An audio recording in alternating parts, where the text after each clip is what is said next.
Welcome back to the channel, everybody. Today on the mill I've got a little black cherry.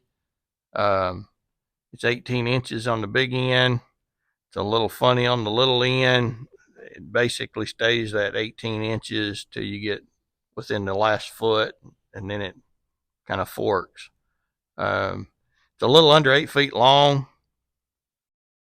It's pretty knotty and whatnot. It's not going to make some real straight grain lumber. It's going to be really character driven lumber, I believe. I'm leaving it this length while we get it cut up. I think it'll be easier to saw on the mill the way it is, and then shorten the boards down later. But we're going to get it cut up and see what it looks like.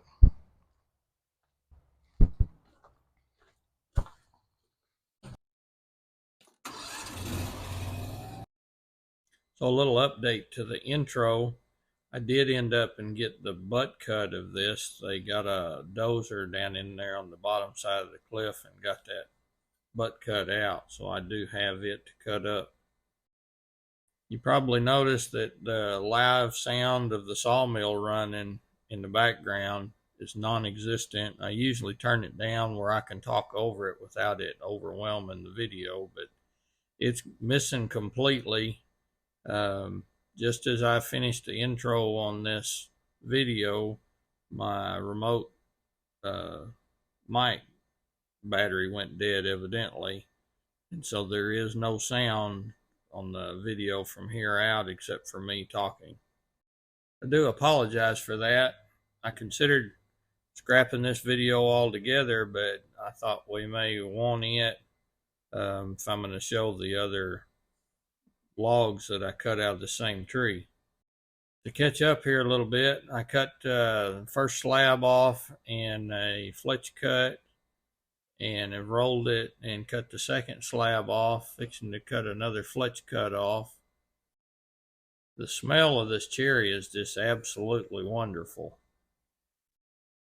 Part of the reason I'm cutting this one up is to help me determine what I want to do with the lower cuts, the larger diameter cuts, whether I need to try to follow the grain in it, because some of them have some pretty significant cracks in them, or whether I should try to cut slabs out of them, or exactly what I should do. So we got that last slab off and a fletch cut off. I'm going to get this turned, clamped, and get another slab knocked off of this third side, and we'll start being able to see what we got going on here. There's quite a bit of waste in this log, and I knew there would be. It's pretty crookedy. It's got some pretty good sized knots, lumps on it, and it's not in the best of shape to begin with, so I knew it was going to have quite a bit of coal on this. The size of this log turned out to be right here must have been just the wrong size for this log clamp. So I try it 2 or 3 times and it just keeps slipping and falling back down. Well, eventually I decided to use the log clamp and just flip it right up. Then I attempt to clamp the log, and it has too much weighing on the bottom back corner for the little dogs that stick up off of the log deck, and it slipped right over them.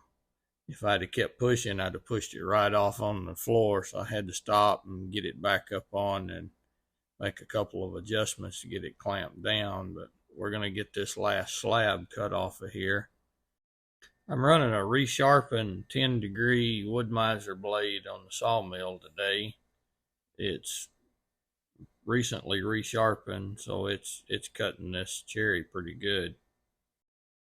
Here I had to stop for a second and get my fletches organized. They were kind of jumbled up and sticking up in the way of the head moving back and forth. I got them under control.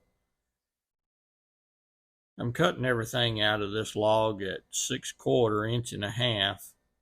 I'm doing that planning on having to either recut or plane these down in the future significantly to get them straightened up. The way the grain twists around in this, I really think that they're going to try to warp up and really bad during the drying process. So we're just going to have to kind of see. So we just got the last slab cut and fletch cut off of this. So now we've officially got it into a squared up cant.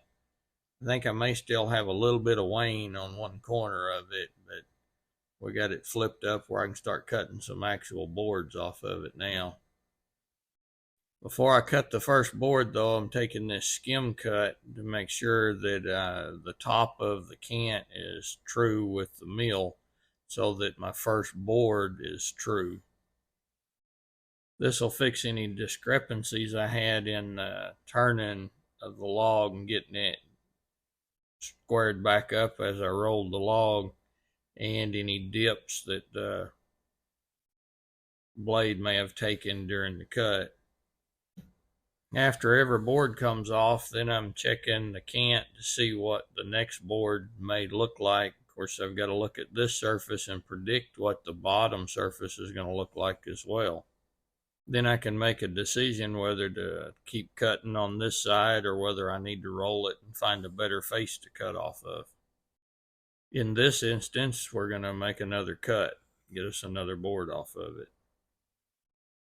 So I'm always shooting for trying to make the widest boards possible, but also boards that are sound and the least likely to warp or split. Of course, this thing with so many, let's call them defects it's got, you're not shooting for grade lumber, so you kind of got to look at it more from an artistic perspective than analytical perspective. But now I'm starting to see some things in that face of the cant that makes me think that I don't want to continue on this side. So we're going to flip this can up and see if we can get us a different face to cut off of, see if it's going to stay for a little bit. The first thing I'm going to do is get it flipped, clamped, and take another one of those skim cuts off just to make sure this side's good and true with the blade before we start cutting lumber and cut pieces that look like cheese slices or something. This has put me over on a face that's only about 7 inches wide, but we just had some issues with the one we came from, and you're looking at the other wide face, so this is kind of what we've got to deal with now, is we're going to be cutting off 7-inch or so wide boards till we get down to the pith. Probably 1 or 2 more of these is about all we're going to get before we hit the pith. Of course, I'm cutting 1.5 inches at a time, so 2 of those would be 3 inches further down on this. I'm not flipping it 180 and taking any off of the other side, because I already know by looking at it that it's got some rot in it, where this grain kind of bows up into the cant. It's pretty rotten out, so this one that we're taking off right now is going to be the last board off of this little cant. Once we get this board moved out of the way, we can get trimming up some of these flitch cuts and see what we can get out of those. They may actually yield some of the better lumber off of this log. Here I'm just taking one last look at this cant just to make sure I can't get anything else out of it.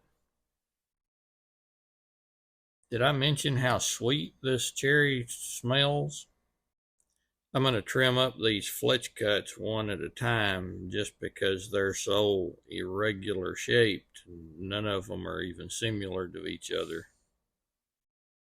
You got to get all the fletches flipped up on back on the mill so that I can reach them from the far side and we can move through them a bit quicker. Here it looks like I'm taking quite a bit off of this fletch cut, but the log curves to the side we can't see from the camera. So I'm actually having to go that far just to get it squared up on the starting edge there. For just board lumber, we don't really want that sapwood on the cherry anyway. It's pretty blonde by comparison.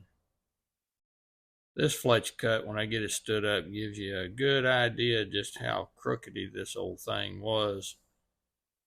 Going to be quite a bit of waste on this particular board. We'll get it clamped up here though and start trimming on it. There's you a pretty good look at some of that character I was talking about. This one's definitely going to be character wood. Here you can see some of that radius I was talking about on the last fletch that was actually hidden on the back side. I've got another fletch laying there, but after taking a close look at it, I decided it wasn't worth cleaning up. It's just going to go in the scrap pile. Now that we've got it all milled up and stacked over here, we'll take a look at it and see what we ended up with.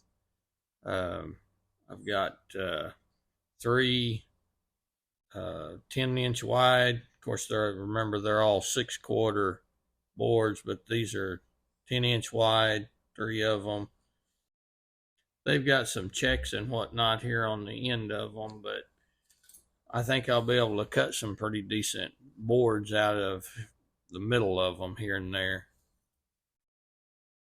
This next board is okay. Of course, as you can see, it's got that big knot fell out of it, but the other end of it's a pretty decent. These next 4 are 7-inch wide, 6/4 thick. Of course, as you can see, they've got some checking on the ends of them, and the other end of them kind of weighing off where the log was kinked. But the center of them, 6 foot or so of them is going to be some pretty decent lumber.